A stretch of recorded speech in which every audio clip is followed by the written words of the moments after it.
Nefertiti statue is of doubtful authenticity. That's a posh way of saying it's almost certainly a fake.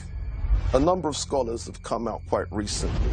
Henri Sterling in Switzerland, he's come out and said, listen, this is a 100-year forgery. If there is hundreds of paintings of Nefertiti and all of them are black, all of the statues in the Cairo Museum of Nefertiti is black, only this one little white statue in Germany is white. Something's wrong with that picture. Marx was instructed to use the face of Ludwig's wife, Emily Brochard. So the face that supposedly was the most beautiful face of ancient history is actually the features of Ludwig Brochard's wife, Emily Brochard. So now, that's not even the half of it. Beautiful statue, came out of the ground. No, it didn't come out of the ground. What happened was, Brochard, was forced to bring it forward after 11 years. So what did he do? He took the head that Marx made, went back to the Tel Al-Amar site, covered it up with dirt, and came out and had a photo op as if that's how he found it. New evidence has come to light that there may be much more to King Tut's final resting place than meets the eye. On September 28, 2015, British Egyptologist Nicholas Reeves found something remarkable. They used thermal scanning, which tells you the exact density of the wall at every part. And they have confirmed that they might have discovered another passageway or a chamber behind King Tut's burial chamber. He believes the passageway may lead to the tomb of Queen Nefertiti, the wife of Pharaoh Akhenaten, who ruled during the 14th century BC. Reeves speculates that in fact Tutankhamun inherited the tomb of Nefertiti. But why would Nefertiti's tomb be hidden beyond King Tut's? With a mask and a burial equipment like that, it's obvious that Nefertiti had been no ordinary queen. The old story that she died before Akhenaten and was buried at El Amarna appears now to be mistaken. She disappears from the records, yes, but not because of death.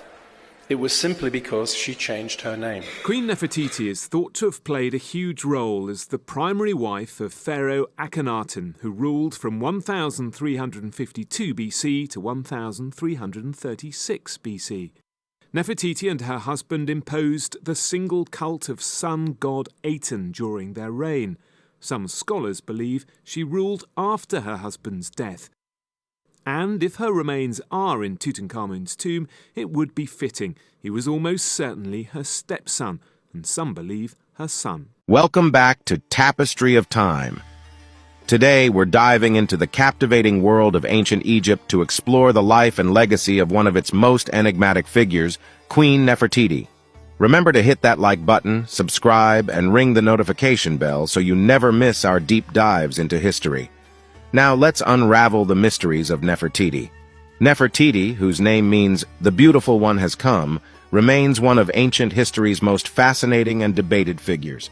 Her reign, alongside her husband Pharaoh Akhenaten, marked one of the most tumultuous and revolutionary periods in Egyptian history. Before we delve into her story, let's set the scene. Nefertiti lived during the 18th dynasty, a period known for its wealth, power, and artistic innovation. Now let's turn to her early life, which, intriguingly, remains shrouded in mystery. We don't know much about Nefertiti's origins. Some believe she came from a foreign land, while others suggest she was born into an elite Egyptian family. What we do know is that Nefertiti married Akhenaten, then known as Amenhotep IV. Their partnership would dramatically reshape Egyptian society. One of Nefertiti's most significant legacies is tied to the religious revolution initiated by Akhenaten. Together, they upended centuries of Egyptian religious tradition. They shifted worship from a pantheon of gods to a single deity, Aten, represented by the sun disk. This monotheistic move was radical, and Nefertiti wasn't just a bystander. She was a central figure in this religious upheaval. Their reign also saw the founding of a new capital city, Akhetaten, known today as Amarna. Here, they established a court famous for its unique artistic style, marked by a more naturalistic depiction of the royal family. Interestingly, art from this period often depicts Nefertiti in positions of power, sometimes even smiting enemies. an imagery usually reserved for pharaohs. This brings us to an intriguing question.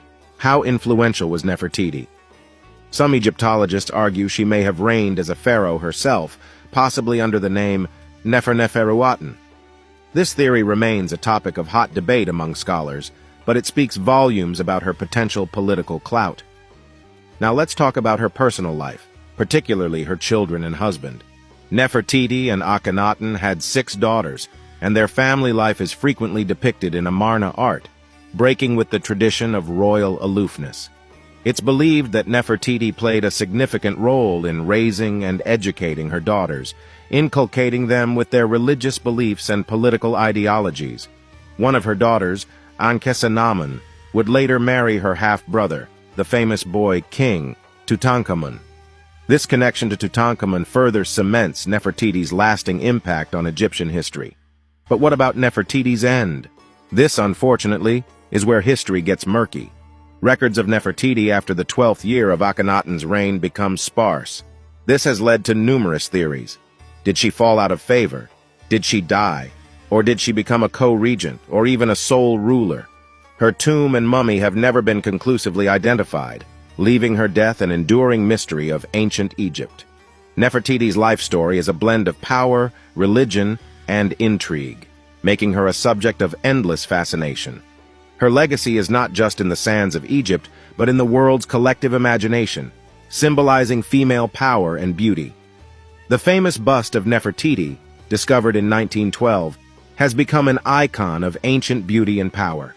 It's a fitting tribute to a woman who, thousands of years after her death, continues to captivate and mystify us. Nile, and cities along the Nile, cities along the Mississippi, have Egyptian names like Memphis, Tennessee, and I had a whole list of the names that were coming from Egypt on the Mississippi. Cairo, Illinois,